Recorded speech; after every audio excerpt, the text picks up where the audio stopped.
Um, Hello and welcome. Hello everyone. Because I learned that one. Just thinking about something Helga said, one of the reasons we've run Harlow Culture for, it feels about 12 years it feels like in my head, and we have tech problems every single time. But this one particularly I think is very, very pertinent to me in particular, just because of a lot of things that have been happening over the last years. Helga and I have been running, as some of you know, two programmes on cultural leadership, particularly for people from diverse backgrounds in Birmingham for the last 2 years. And it kind of actually really brought, I think, back to my kind of consciousness, actually. One, about my identity, the identities of everyone in the room, for example, the identity of all of our speakers. And I think just where we are now is very different to where we have been. So the reason that this was going around my head constantly. How many people actually know knew this song?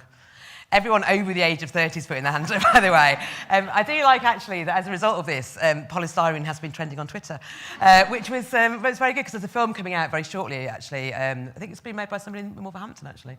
And it was this. It was, when you look in the mirror, do you see yourself? Do you see yourself on the TV screen? Obviously, this was late 70s.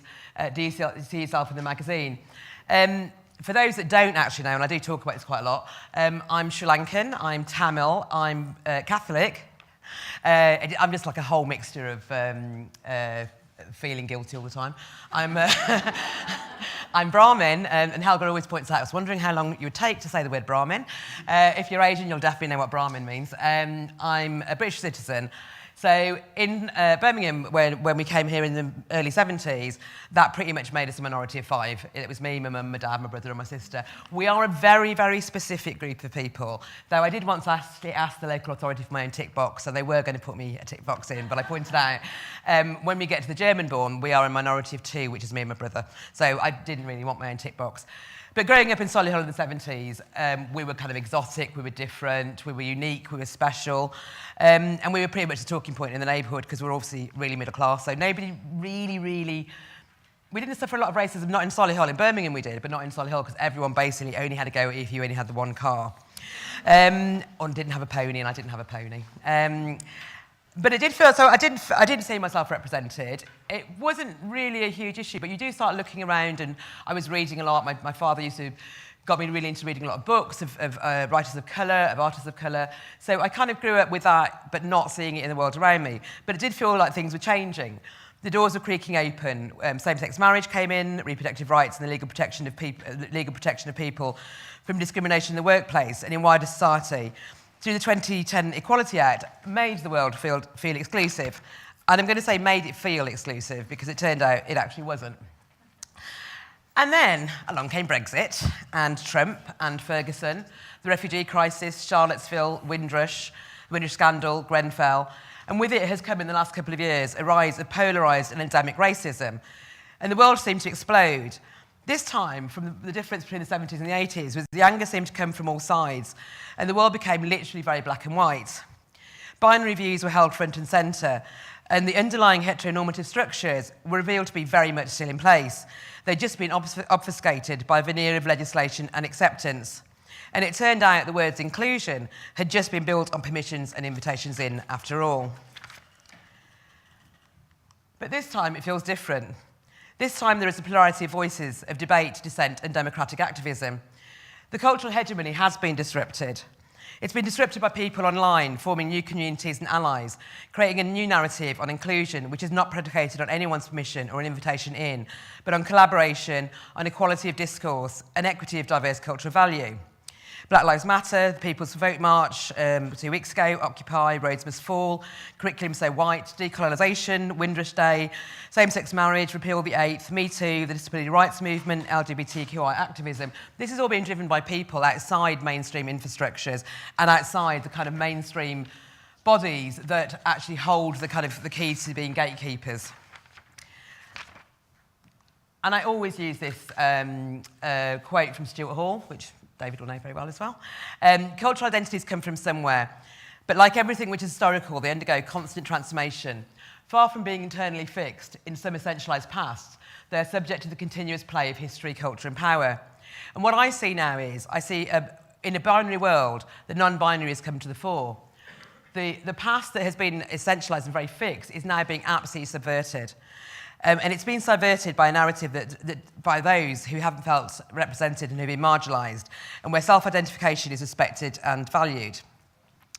So I normally end with this, but I thought I'd go from Stuart Hall to Missy Elliott, because we do run this, whether you or they like it or not.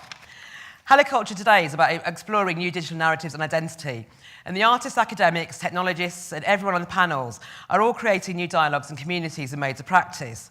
They are reframing their cultural identities on their terms, and they're refusing to adhere to the identities that have been ascribed to them. We are here now, and the future is all of ours. And we do run this. Thank you.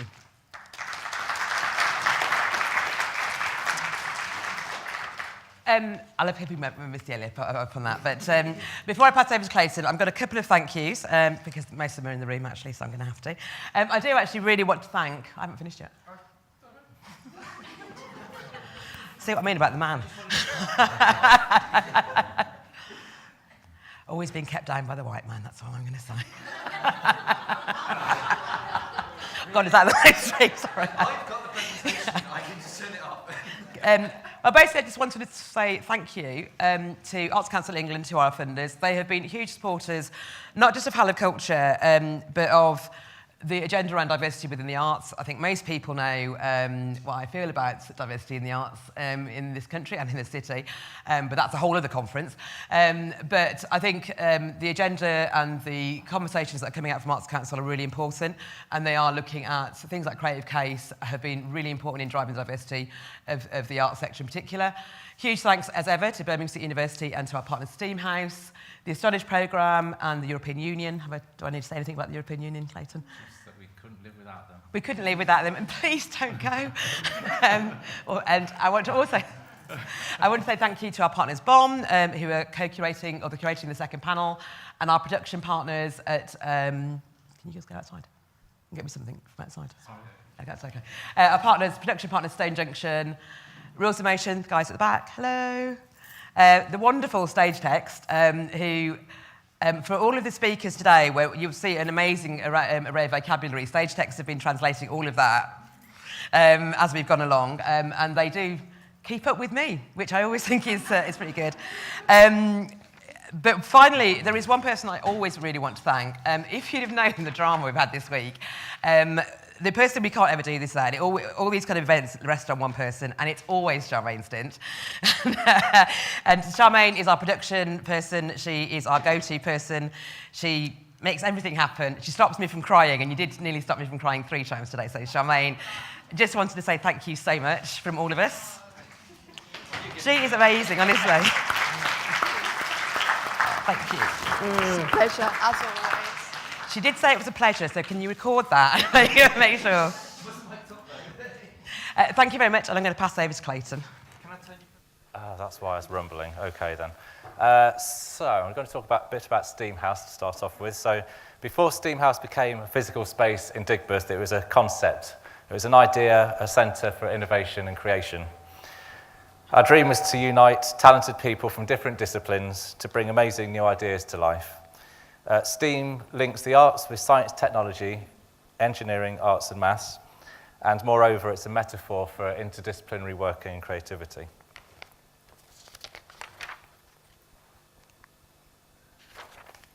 Here we go. Some points here. So it's centered on creative thinking, cooperative.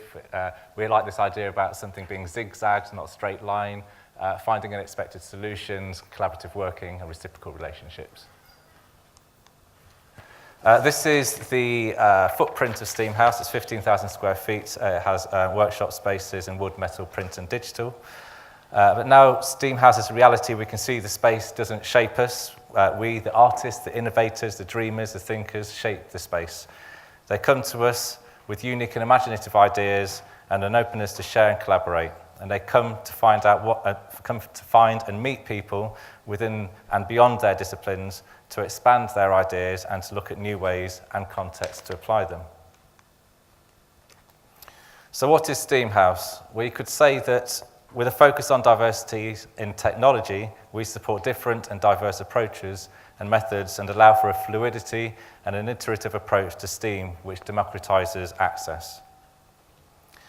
STEAM House is a space where the arts and design come together with digital technology, engineering and science, as I mentioned. It brings together the artist and the engineer, and it creates new opportunities to work, think and innovate together.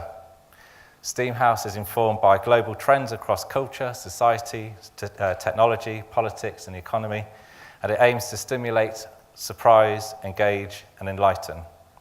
And at the project's heart is a commitment to curiosity, collaboration and knowledge sharing.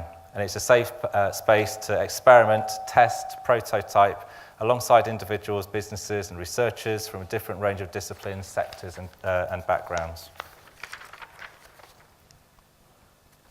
These are some of the principles that we have within STEAM House.